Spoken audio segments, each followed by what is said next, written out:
শুভ ছট পুজোর শুভেচ্ছা। আমরা এখন গাউলিয়ায় প্রবেশ করছি।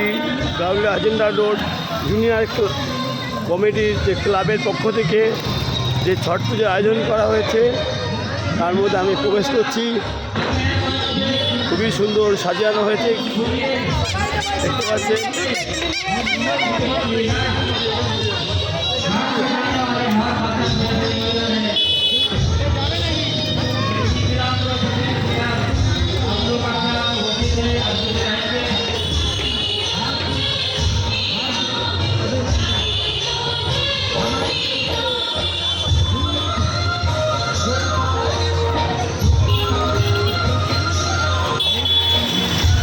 घाट पर जाने वाले और माता बहन से निवेदन है, ऋतिक भाई स्टेट में आने का प्रयास करें। ऋतिक भाई